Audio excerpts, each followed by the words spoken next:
ओम शांति। आज 16 अप्रैल 2021 की साकार मुरली। आज बाबा ने कहा, मीठे बच्चे अलफ और बे को याद करो तो रमणीक बन जाएंगे। बा भी रमणीक है तो उनके बच्चे भी रमणीक होने चाहिए। प्रश्न, देवताओं के चित्रों की कशिश सभी को क्यों होती है? उनमें कौन सा विशेष गुण है? उत्तर, देवताएं बहुत रमणीक और पवित्र हैं। रमणीकता के कारण उनके चित्रों में भी कशिश होती है। देवताओं में पवित्रता का विशेष गुण है, जिस गुण के कारण ही अपवित्र मनुष्य झुकते रहते हैं। रमणीक वही बनते जिनमें सर्वदैवी गुण है, जो सदा खुश रहते हैं। ओम शांति। आत्माएं और परमात्मा का मेला कितना वंडरफुल है। ऐसे बेहद के बाप के तुम सब बच्चे हो, तो बच्चे भी कितने रमणीक होने चाहिए। देवताएं भी रमणीक है ना, परंतु राजधानी है बहुत बड़ी, सब एक रस रमणीक हो नहीं सकते। फिर भी कोई कोई बच्चे बहुत रमणीक हैं जरूर। रमणीक कौन होते हैं? जो सदैव खुशी में रहते हैं, जिनमें दैवी गुण है। ये राधे कृष्ण आदि रमणीक है ना, उनमें बहुत बहुत कशिश है। कौन सी कशिश है? पवित्रता की। क्योंकि इन्हों की आत्मा भी पवित्र है तो शरीर भी पवित्र है। तो पवित्र आत्माएं अपवित्र को कशिश करती है, उन्हों के चरणों में गिरती है। कितनी उनमें ताकत है। भले सन्यासी है, परंतु वो देवताओं के आगे जाकर झुकते हैं। भल कोई कोई बहुत घमंडी होते हैं, फिर भी देवताओं के आगे अथवा शिव के आगे झुकेंगे जरूर। देवियों के चित्रों के आगे भी झुकते हैं, क्योंकि बाप भी रमणीक है तो बाप के बनाए हुए देवी देवताएं भी रमणीक हैं। उनमें कशिश है पवित्रता की। वो कशिश उन्हों की अभी तक भी चल रही है। तो जितनी इनमें कशिश है उतनी तुम्हारे में भी कशिश होनी चाहिए। जो समझते हैं हम ये लक्ष्मी नारायण बनेंगे, तुम्हारी इस समय की कशिश फिर अविनाशी हो जाती है, सबकी नहीं होती। नंबरवार तो है ना। भविष्य में जो ऊंच पद पाने वाले होंगे उनमें यहाँ ही कशिश होगी, क्योंकि आत्मा पवित्र बन जाती है। तुम्हारे में जास्ती कशिश उनमें है जो खास याद की यात्रा में रहते हैं। यात्रा में पवित्रता जरूर रहती है, पवित्रता में ही कशिश है। पवित्रता की कशिश फिर पढ़ाई में भी कशिश ले आती है। यह तुमको अभी पता पड़ा है। तुम उनके लक्ष्मी नारायण के ऑक्यूपेशन को जानते हो। उन्होंने भी कितना बाप को याद किया होगा। यह जो उन्होंने इतनी राजाई पाई है, वह जरूर राजयोग से ही पाई है। इस समय तुम यह पद पाने के लिए आए हो। बाप बेट तुमको राजयोग सिखाते हैं। यह तो पक्का निश्चय कर यहाँ आए हो ना। बाप भी वही है, पढ़ाने वाला भी वही है, साथ भी वही ले जाने वाला है। तो यह गुण सदैव रहने चाहिए। सदैव हर्षित मुख रहो। सदैव हर्षित तब रहेंगे जब बाप अलफ की याद में रहेंगे, तब बे की भी याद रहेगी, और इससे रमणीक भी बहुत होंगे। तुम बच्चे जानते हो हम यह रमणीक बन फिर भविष्य में ऐसा रमणीक बनेंगे। यहाँ की पढ़ाई ही अमरपुरी में ले जाती है। यह सच्चा बाबा तुमको सच्ची कमाई करा रहे हैं। यह सच्ची कमाई ही साथ चलती है 21 जन्म के लिए। फिर भक्ति मार्ग में जो कमाई करते हो वो तो है ही अल्पकाल सुख के लिए, वो कोई सदैव साथ नहीं देती। तो इस पढ़ाई में बच्चों को बड़ा खबरदार रहना चाहिए। तुम हो साधारण, तुमको पढ़ाने वाला भी बिल्कुल साधारण रूप में है, तो पढ़ने वाले भी साधारण ही रहेंगे, नहीं तो लज्जा आएगी। हम ऊंचे कपड़े कैसे पहने? हमारे मम्मा बाबा कितने साधारण हैं, तो हम भी साधारण हैं। यह क्यों साधारण रहते हैं? क्योंकि वनवाह में है ना। अभी तुमको जाना है, यहाँ कोई शादी नहीं करनी है। वो लोग जब शादी करते हैं तो कुमारी वनवाह में रहती है, मैले कपड़े पहनती, तेल आदि लगाती है, क्योंकि ससुर घर जाती है। ब्राह्मण द्वारा सगाई होती है। तुमको भी जाना है ससुर घर। रावणपुरी से रामपुरी अथवा विष्णुपुरी में जाना है। तो ये वनवाह का रिवाज इसलिए रखा है कि कोई अभिमान दे का व कपड़ों आदि का ना आए। किसको हल्की साड़ी है, दूसरे को देखते हैं कि इनके पास तो ऊंची साड़ी है, तो ख्याल चलता है सोचते हैं कि यह तो बनवा में है नहीं, लेकिन तुम बनवा में ऐसे साधारण रहते हुए कोई को इतना ऊंचा ज्ञान दो, इतना नशा चढ़ा हुआ हो तो उसे भी तीर लग जाए। भल बर्तन मांजते रहो, वह कपड़ा साफ करते रहो। तुम्हारे सामने कोई आए तो तुम झट उनको अलब की याद दिलाओ। तुमको वह नशा चढ़ा हुआ हो और सादे कपड़ों में बैठ किसको नॉलेज देंगे तो वह भी वंडर खाएंगे। इनमें कितना ऊंच ज्ञान है। यह ज्ञान तो गीता का है और भगवान का दिया हुआ है। राजयोग तो गीता का ज्ञान ही है। तो ऐसा नशा चढ़ता है जैसे बाबा अपना मिसाल बताते हैं। समझो हम बच्चों के साथ कोई खेल कर रहा हूं, कोई जिज्ञासु सामने आ जाता है तो झट उनको बाप का परिचय देता हूं। योग की ताकत, योग बल होने के कारण वह भी वहीं खड़ा हो जाएगा तो वंडर खाएगा कि यह इतना साधारण, इसमें इतनी ताकत। फिर वो कुछ भी बोल नहीं सकेगा, मुख से कोई बात निकलेगा नहीं। जैसे तुम वाणी से परे हो वैसे वही वाणी से परे हो जाएंगे। यह नशा अंदर में होना चाहिए। कोई भी भाई अथवा बहन आए तो उनको एकदम खड़ा करके विश्व का मालिक बनाने की मत दे सकते हैं। अंदर में इतना नशा होना चाहिए, अपनी लगन में खड़ा हो जाना चाहिए। बाबा सदैव कहते हैं तुम्हारे पास ज्ञान तो है परंतु योग का जौहर नहीं है। प्यूरिटी और याद में रहने से ही जौहर आता है। याद की यात्रा से तुम पवित्र बनते हो, ताकत मिलती है।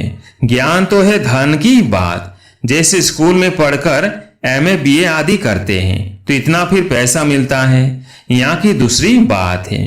भारत का प्राचीन योग तो मशहूर है, यह है याद। बाप सर्वशक्तिमान है तो बच्चों को बाप से शक्ति मिलती है। बच्चों को अंदर में रहना चाहिए। हम आत्माएं बाबा की संतान हैं, परंतु बाबा उतने हम पवित्र नहीं हैं। अब बनना है, अभी है एम ऑब्जेक्ट। योग से ही तुम पवित्र बनते हो। जो अनन्य बच्चे हैं वह सारा दिन यही ख्यालात करते रहेंगे। कोई भी आए तो उनको हम रास्ता बताए, तरस आना चाहिए। बेचारे अंधे हैं, अंधे को लाठी पकड़ाकर ले जाते हैं ना। ये सब अंधे हैं, ज्ञान चक्षु है नहीं। अभी तुम्हें ज्ञान का तीसरा नेत्र मिला है तो सब कुछ जान गए हो। सारे सृष्टि के आदि मध्य अंत को हम अभी जानते हैं। ये सब भक्ति मार्ग की बातें हैं। तुमको पहले भी पता था क्या कि hear no evil, see no evil. यह चित्र क्यों बना है? दुनिया में कोई भी इनका अर्थ नहीं समझते। तुम अभी जानते हो। जैसे बाप नॉलेजफुल है, तुम उनके बच्चे भी अब नॉलेजफुल बन रहे हो। नंबर वार पुरुषार्थ अनुसार कोई कोई को तो बहुत नशा चढ़ता है। वाह, बाबा का बच्चा बनकर और बाबा से पूरा वर्षा नहीं लिया तो बच्चा बनकर ही क्या किया। रोज रात को अपना पोता मिल देखना है। बाबा व्यापारी है ना, व्यापारियों को पोता मिल निकालना सहज होता है। गवर्नमेंट सर्वेंट को पोता मिल निकाला नहीं आता है, न वो सौदागर होते हैं। व्यापारी लोग अच्छा समझेंगे। तुम व्यापारी हो, तुम अपने नफे नुकसान को समझते हो। रोज खाता देखो, मुरादी संभालो। घाटा है वो फायदा है। सौदागर होना, गायन है ना, बाबा सौदागर रत्नागर है।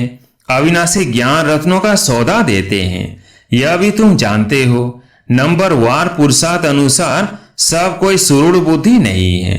एक कान से सुनते हैं फिर दूसरे से निकल जाता है। झोली में छेद से निकल जाता है, झोली भरती नहीं है। बाप कहते हैं धन दिए धन ना खूटे। अविनाशी ज्ञान रतन है ना। बाप है रूप बसंत, आत्मा तो है, उनमें ज्ञान है। तुम उनके बच्चे भी रूप बसंत हो। आत्मा में नॉलेज भरी जाती है, उनका रूप है। बल आत्मा छोटी है, रूप तो है ना। उनको जाना जाता है, परमात्मा को भी जाना जाता है। सोमनाथ की भक्ति करते हैं तो इतने छोटे स्टार की क्या पूजा करेंगे। पूजा के लिए कितने लिंग बनाते हैं। शिवलिंग छत जितना बड़ा बड़ा भी बनाते हैं। यूं तो है छोटा परंतु मर्तबा तो ऊंचे ना। बाप ने कल पहले भी कहा था कि इन जब तब आदि से कोई प्राप्ति नहीं होती है। ये सब करते नीचे ही गिरते जाते हैं, सीढ़ी नीचे ही उतरते हैं। तुम्हारी तो अब चढ़ती कला है। तुम ब्राह्मण पहले नंबर के जिन्न हो। कहानी है ना, जिन्न ने कहा हमको काम नहीं देंगे तो खा जाएंगे।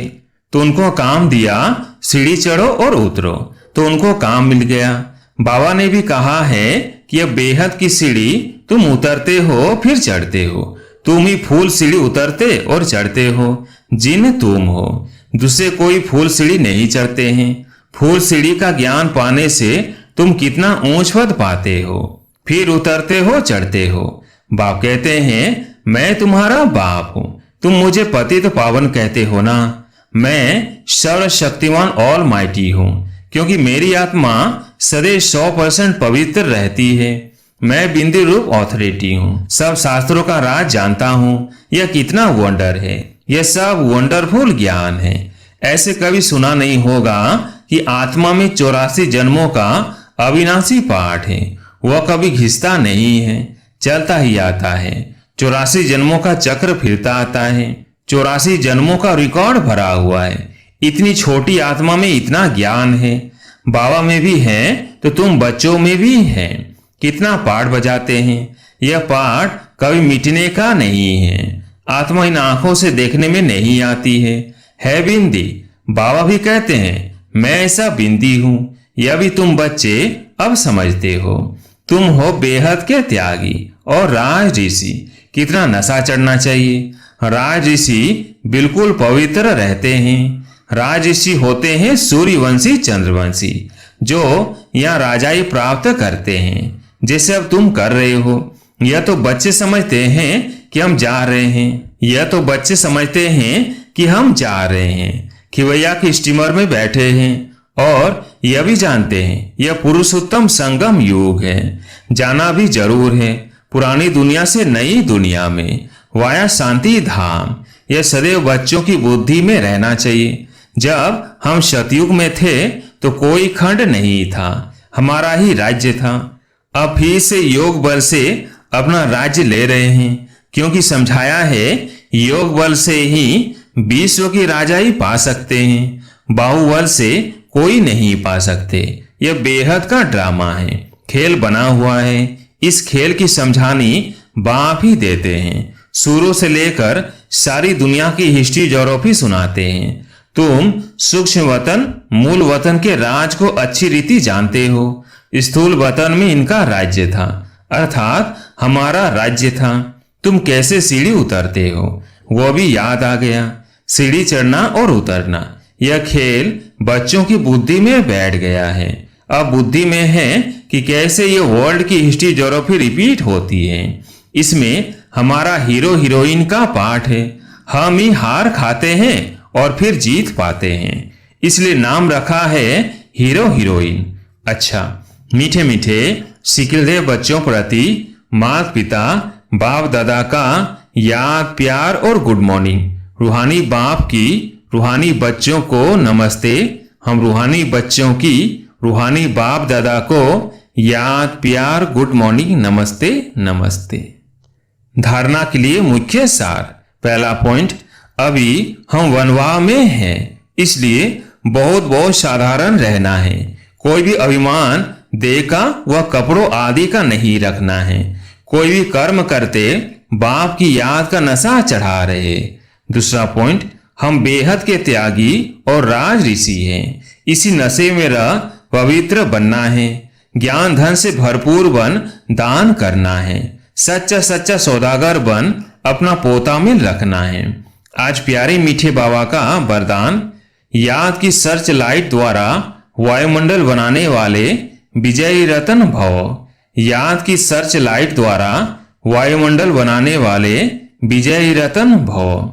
सर्विसुल आत्माओं के मस्तक पर विजय का तिलक लगा हुआ है ही, लेकिन जिस स्थान की सर्विस करनी है उस स्थान पर पहले से ही सर्च लाइट की रोशनी डालनी चाहिए। याद की सर्च लाइट से ऐसा वायुमंडल बन जाएगा जो अनेक आत्माएं सहज समीप आ जाएंगी। फिर कम समय में सफलता 1000 गुना होगी। इसके लिए दृढ़ संकल्प करो कि हम विजयी रतन हैं, तो हर कर्म में विजय समाई हुई है।